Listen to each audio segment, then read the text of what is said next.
Hello dear student, सभी बच्चों को गुड मॉर्निंग। मैं Mukesh Kumar Joshi, government secondary school Devgarh Sikar. सभी अच्छे हैं? कैसे हो? सभी अच्छे हैं? घर पे रहें, सुरक्षित रहें, सोशल डिस्टेंस का पालन करें, बार बार साबुन से हाथ धोएं, सैनिटाइजर से हाथ धोएं, बिना काम घर से नहीं निकलें और बहुत जरूरी काम हो तो घर से बाहर निकलें और घर पे छोटे बच्चों बड़े बुजुर्ग हैं उनका ध्यान रखें। ठीक है, थैंक यू। आप जैसा कि आपको पता है कि ऑफलाइन जो क्लास है स्कूल नहीं लग नहीं रही, ऑफलाइन क्लासें नहीं हो रही, तो सभी बच्चों के लिए मैं अच्छे अच्छे शानदार वीडियोस लेकर के आया हूं और मैं छोटे छोटे जो डाल रहा हूं वीडियो, आप उसको अच्छी तरह से घर पे पढ़ेंगे, देखेंगे, समझेंगे, ठीक है, और याद करके आएंगे। तो मैं सबसे पहले इजी टॉपिक आपको पढ़ाने जा रहा हूं यूट्यूब के ऊपर, ठीक है। तो यूट्यूब के ऊपर जो इजी टॉपिक है, अच्छा, यूट्यूब के ऊपर JOSHI Joshi sir, MATH math, POINT math point, YouTube के ऊपर जोशी सर मैथ पॉइंट, इस पर ध्यान रखना, सभी नोट कर लेंगे। और यूट्यूब के ऊपर ये मेरा यूट्यूब चैनल है, जैसे आप Joshi sir math point YouTube पे लगाएंगे तो ये वीडियोस आपको मिलेंगे। तो ज्यादा से ज्यादा अपने परिवार के, गांव के जितने भी बच्चों का भला हो सके आप उनको जोड़ें। उस पर लाल बटन आता है, उसको सब्सक्राइब करें, लाइक को दबाएं और बेल आइकन जो घंटी है उसको भी दबाएं, ताकि जैसे मैं नया वीडियो डालूंगा तो आपके पास मिलता रहेगा। तो सभी ने नोट कर लिया होगा कि, और सभी अच्छे हैं, अच्छा लग रहा है, अच्छी बात है। तो इसको YouTube पे सर्च करके आप लिंक कर सकते हैं, ठीक है। तो आज मैं आपको प्रायिकता की थोड़ी थोड़ी बताऊंगा, छोटी छोटी याद करके आएंगे, कल इस पर क्वेश्चन करेंगे, ठीक है।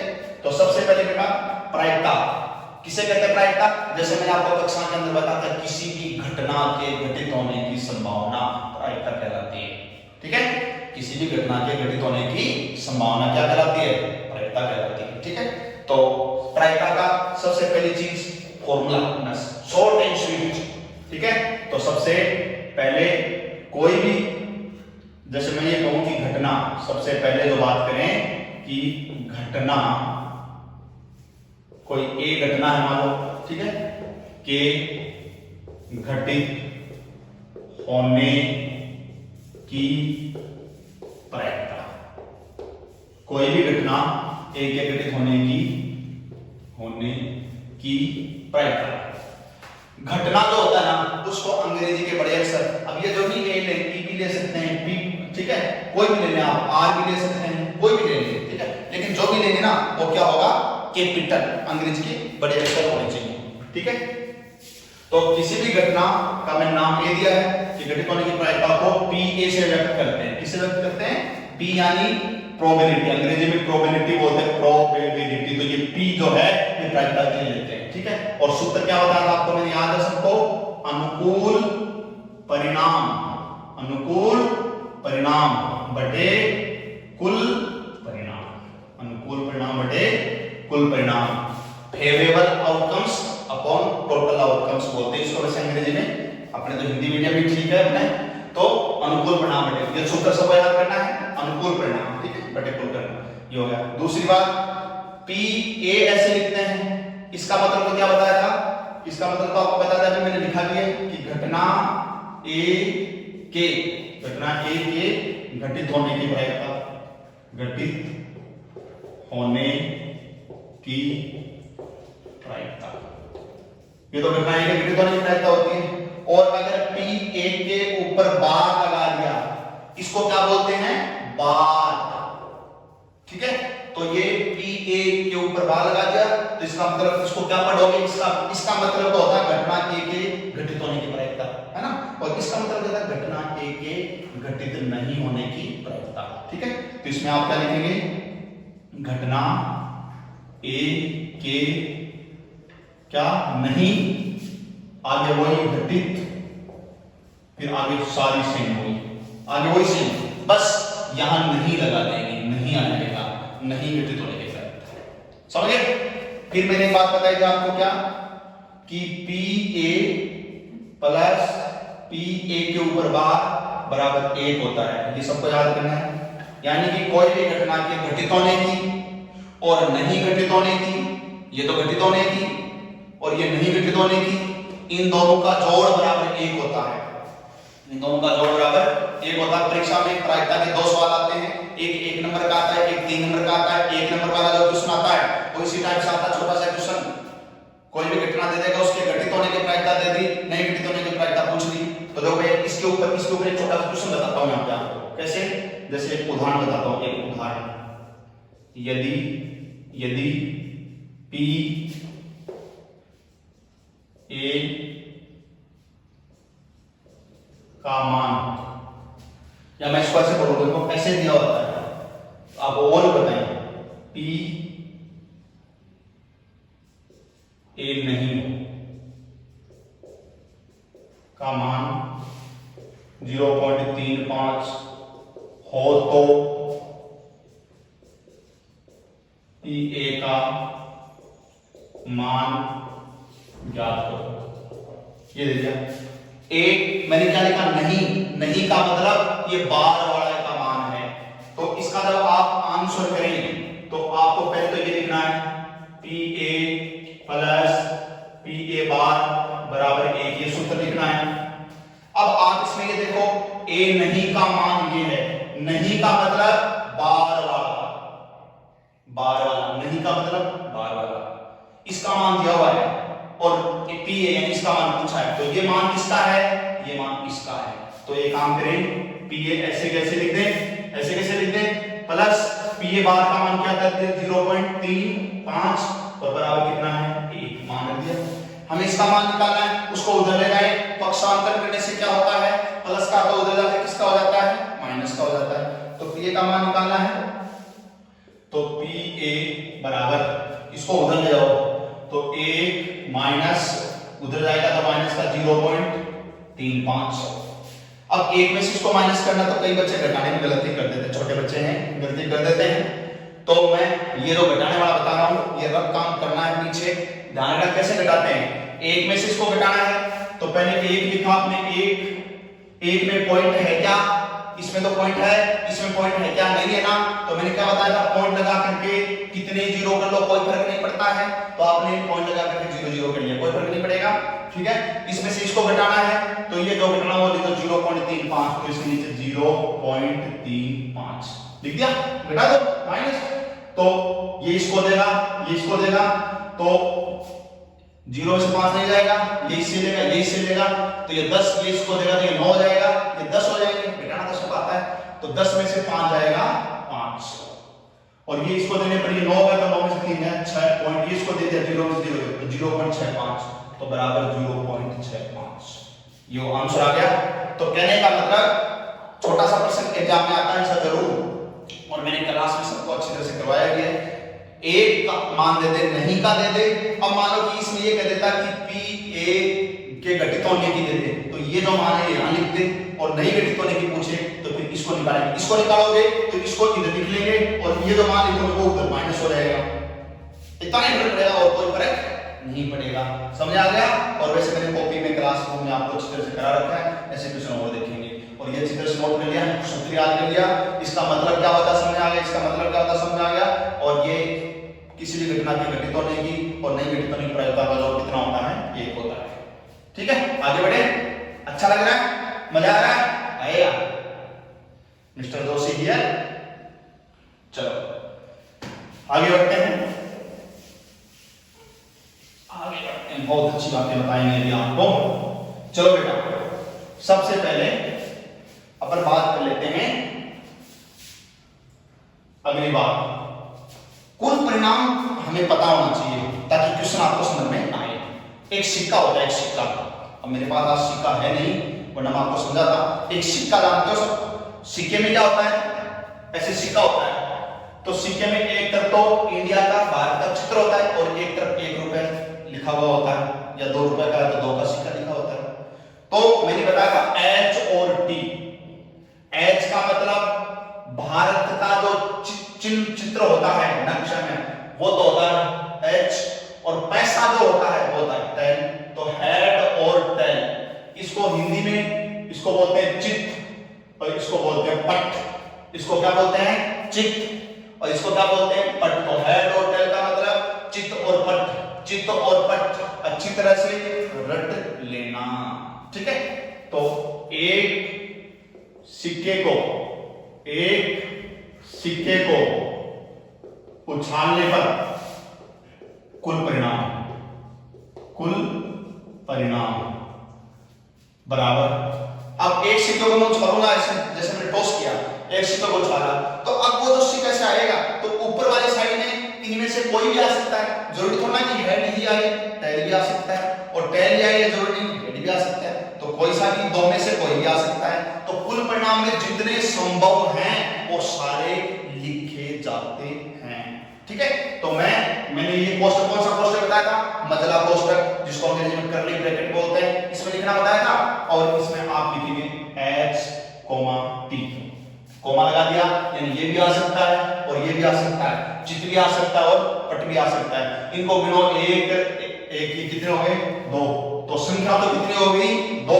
तो एक सिक्के को एक बार उछालने पर कुल कितने परिणाम होते हैं, दो होते हैं, लेकिन होते कौन कौन से हैं, H या T, ये भी दिमाग में अच्छी तरह से होना चाहिए कि कौन कौन से होते हैं, H और T होते हैं, दो होते हैं।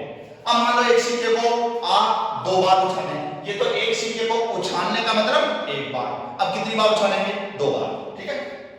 तो इसी में लिख रहा हूं आगे,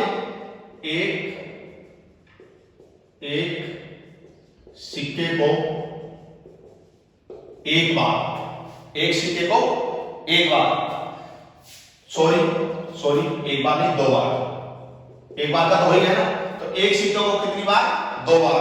अच्छा, एक सिक्का है ना, एक सिक्का, उसको जैसे वाला एक बार उछाला आपने, जो आया वो आ गया, फिर उठा करके और दोबारा उछाला, ये होता दो बार। या एक काम करो, दो सिक्के ले लो और उनको एक साथ उछाल दो और दोनों पे देख लो, वो एक ही बात होती है, ध्यान रखना। या तो एक सिक्के को दो बार उछाल दो, या दो सिक्कों को एक साथ एक बार उछाल दो, एक ही बात होती है, ठीक है। तो एक सिक्के को दो बार या दो सिक्कों को एक साथ उछालने पर कुल परिणाम। अब बेटा मैं आपको बहुत अच्छी तरह से कराऊंगा, मतलब आप इसको वैसे ही समझे, जैसे क्या, देखो मैं इसको वैसे कराता हूं, क्या, जैसे मैंने चाहे एक सिक्के को दो बार उछालो, चाहे दो सिक्कों को उछाले, चलो मैं दो सिक्कों को एक साथ उछालते हैं, एक बात है, चलो मैंने दो सिक्कों को उछाला, ऐसे उछाला, अब मैंने देखा दोनों के ऊपर देखा, तो मैंने देखा कि इस पे भी H और इस पे भी H आया, हो सकता है दोनों पे H आ सकता है, इसलिए H और H दो बार उछाले हैं ना, तो दोनों उत्तर जो आएंगे ना दोनों के ऊपर एक साथ लिखेंगे, जितनी बार या जितने एक साथ उछालते हैं उनके जो ऊपर आएगा उनको एक साथ लिखेंगे। तो दोनों पे मान लो H आ गया, मैंने उछाला, देखा दोनों पे H आ गया, तो H लिख दिया। या अब ये जरूरत है ना कि H है दोनों पे, या क्या हो सकता है, दोनों को उछाला, दोनों पे TT आ गया, मतलब दोनों पे पैसा आ गया, ठीक है, तो इसका मतलब TT आ गया, क्या आ गया, TT आ गया, ये भी आ सकता है। फिर या और क्या हो सकता है, इस पे H और इस पे T, यानी इस पे भारत का नक्शा और इस पे पैसा आ गया, ऐसा क्या हो सकता है। तो पहले पे कोमा लगा करके पहले पे H, दूसरे पे T भी आ सकता है, या इस पे T और इस पे H, ऐसे भी हो सकता है। तो इस पे T और इस पे H, इसके अलावा कोई और हो सकता है, बता दो, सारे एरिया में दोनों पे HH हो सकता है, दोनों पे TT हो सकता है, एक पे H एक पे T, या इस पे T और इस पे H, इट्स ओके, समझ आ गई बात। तो इसके अलावा और कोई नहीं हो सकता। तो मैंने दो के जोड़े सारे बना दिए, एक सिक्के को दो बार उछालने हैं या दो सिक्कों को एक साथ उछालने, मैंने कहा दोनों का जो ऊपर आएगा उसको एक मानेंगे, एक हल मानेंगे, एक परिणाम मानेंगे। तो ये एक परिणाम है, ये दूसरा, ये तीसरा, मतलब जोड़े को एक मानोगे, तो कितने हो गए, चार हो गए, नहीं हो गए, तो बराबर कितने हो गए, चार। तो एक सिक्के को एक बार उछालने पर तो दो परिणाम आते हैं, कौन कौन से आते हैं वो याद होना चाहिए। एक सिक्के को दो बार या दो सिक्कों को एक साथ उछालें, दो सिक्कों को एक साथ उछाले तो कुल कितने परिणाम आते हैं, चार। होते कौन से, खोपड़ी में फिट कर लीजिए अच्छी तरह से, H फिर कोमा H T फिर कोमा, आगे पीछे कैसे लिख सकते हो, H T T T H H T, ये चारों लिखने हैं, इसको आगे पीछे कैसे लिख दो कोई दिक्कत नहीं है, ठीक है। और मैंने निकालने का तरीका भी बताया था आपको, क्या कि एक सिक्के को दो बार करने हैं, तो एक बार उछालते तो क्या आता है, एच टी आता है। अरे एक बार उछालते तो क्या बताया था, एच टी। कितनी बार उछाल रहे हो, 2 बार, तो 2 बार गुना करो एच टी। ये लो 2 बार कर दिया। अब आपको कैसे लिखना है, इस एच को इस एच के पास लिख दो, ये लिख दिया। इस एच को फिर इस टी के पास लिख दो, तो देखो एच को टी के पास ये आ गया, देखो ये आ गया, ये आ गया, आ गया। इस पहले को दोनों के साथ लिख दिया। अब ये टी है ना, ये टी, इसको दोनों के साथ लिखेंगे। टी को एच के साथ लिखो तो पहले टी बाद में एच, ऐसे टी को एच के साथ लिखने का मतलब टी पहले और बाद में एच, ऐसे लिखेंगे टी एच। तो देखो ये टी एच आ गया, देखो ये ना टी एच। अब इसको दूसरी इसके साथ लिख लो, टी को टी के साथ टी टी, तो देखो ये टी टी आ गया। तो बोलो चारों आगे नहीं आ गए, ऐसे भी याद कर सकते हो। मैंने दोनों तरीके तो ऐसे समझाया था आपको, और एक ऐसे देखो, एक सिक्के को 2 बार, तो एक सिक्के को 1 बार उछालने पड़ेंगे, तो 2 बार लेकर के इसका कर दिया। ठीक है, चलो बहुत अच्छी बात हो रही है बेटा। याद रखना, एक सिक्के को 1 बार उछालने का कुल परिणाम 2 कौन से, एच और टी। एक सिक्के को 2 बार उछालने या 2 सिक्कों को एक साथ उछाले, कुल परिणाम 4 कौन कौन से, H H T T T H और एच टी। ठीक है, ये हो गया। इसके बाद में एक सिक्के को 3 बार की ओर कर लेते हैं। इसमें एक सिक्के को कितनी बार, 3 बार उछालने पर। अब की बात अगला इसमें है, एक सिक्के को 3 बार उछालने पर कुल परिणाम, कुल परिणाम। ठीक है, एक सिक्के को 3 बार, और यह वही बात है 3 सिक्कों को एक साथ उछाल दो, एक ही बात है। ठीक है, अब कैसे करेंगे, तो देखो निकालने का तरीका वही, एक सिक्के को कितनी बार, 3 बार। तो एक काम कर लेता हूं, 1 बार वाला तो ये लिख दिया, 1 बार का तो लिख दिया, और अब 3 बार उछाले तो 2 बार का बच गया, तो 2 बार वाला ये रहा, ये लिख देता हूं इसके गुणा में। 2 बार वाला क्या था, H H H T T, H T और टी एच, यानी ये लिख दिया। 1 बार वाला तो ये लिख दिया, 2 बार वाला ये लिख दिया, 3 बार हो गए, नहीं हो गए। अब इसको सरल करने का तरीका क्या बताया था मैंने, इस पहले को उठाओ, सबके साथ लगा दो, देखो ये एच लिख दिया, देखो एच लिख दिया। अब ये लगाऊंगा इसके, देखो एच एच, फिर देखो यही एच, ये लिख दिया दोबारा। अब ये लगाऊंगा, देखो टी टी कॉमा, फिर ये एच इसके लगाएंगे, तो ये एच लिख दिया, और ये लगा लो एच टी। ठीक है, फिर यही उसके साथ लगाएंगे, तो आ जाएगा एच टी एच। पहले को सबके साथ लगा दिया, पहले को सबके साथ लगा दिया, दूसरे को सबके साथ लगा देंगे। ठीक है, तो चलो टी को इसके साथ लगाएं, तो पहले टी लिख दिया, नहीं लिख दिया, फिर एच एच लिख दिया, एच एच, फिर कोमा लगाओ, फिर टी और ये टी टी, तो टी आगे भी टी टी, इसको इसके साथ लगा दिया, पहले इसको इसके साथ लगाया, अब इसको इसके साथ लगा रहा हूं, फिर इसको इसके साथ लगाऊंगा, फिर इसको इसके साथ लगाऊंगा, ऐसे लगाऊंगा। ठीक है, तो टी को इसके साथ लगाऊंगा, क्या रहेगा टी, ये तो टी और इसके साथ एच टी, एच टी, फिर कॉमा टी और T H, T T H, यानी सबका हो गया, सब हो गए। तो 1 2 3, क्यों, एक सिक्के को 3 बार उछाल रहे हैं, तो 3 3 के जोड़े बनेंगे और वो एक परिणाम माना जाएगा। तो एक परिणाम, 2 परिणाम, क्योंकि 3 3 के जोड़े बनेंगे, 3 4 5 6 7 8, तो कुल परिणाम कितने हो गए, 8। तो बेटा याद करने की बात क्या हुई, एक सिक्के को 1 बार उछालने पर 2 परिणाम हो गए, एक सिक्के को 2 बार या 2 सिक्कों को एक साथ उछालने तो कुल परिणाम 4 होंगे। कौन कौन से होंगे ये भी याद रखना आपको। एक सिक्के को 3 बार उछालते हैं तो कुल परिणाम, ये तो निकालने का तरीका बताया, बाकी याद ये करना है, याद तो ये करिए, आया कैसे ये समझाया मैंने, अच्छी तरह से सब नोट कर लेंगे, अच्छी तरह से कॉपी में नोट करेंगे, वैसे क्या हुआ होगा भी आपका, अच्छी तरह समझेंगे और याद करेंगे, याद करना है सबको। चलो सिक्का हो गया, सिक्के से संबंधित बातें बता दी। अब बताता हूं पासे से संबंधित। एक पासे को उछालने पर कुल परिणाम। अब कई जो बच्चे हैं पासे को अंग्रेजी में कहते हैं डाइस, क्या डाइस नहीं कहते हैं, एक ही बात है। चलो तो एक पासे को उछालने पर कुल परिणाम। अब कई बच्चे पासा समझते नहीं है। आप गांव में देखियो, अपने बड़ के नीचे, पीपल के नीचे, गट्टे के ऊपर अपने जो बड़े बुजुर्ग हैं वो ऐसे उछाल करके ऐसे होती है, ऐसे ऐसे ऐसा देखा है ऐसा, जिसकी कितनी फलकियां होती हैं? 6 फलकियां होती हैं। एक जैसे मैं आपको एक थोड़ा सा साइड में होकर एक चीज बताऊंगा, जैसे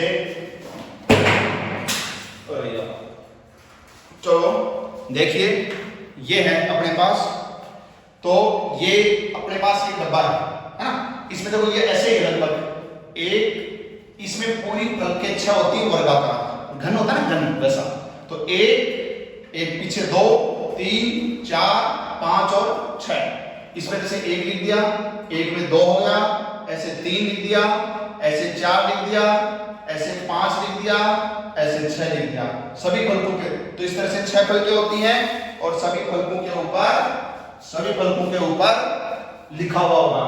इस तरह से कितनी फलकें हुई? 6, तो 6 पर 1 से लेकर के 6 तक संख्याएं होती हैं, तो कुल परिणाम कितने होंगे? 1 2 3 4 5 6, कुल परिणाम कितने होंगे? 1 2 3 4 5 6।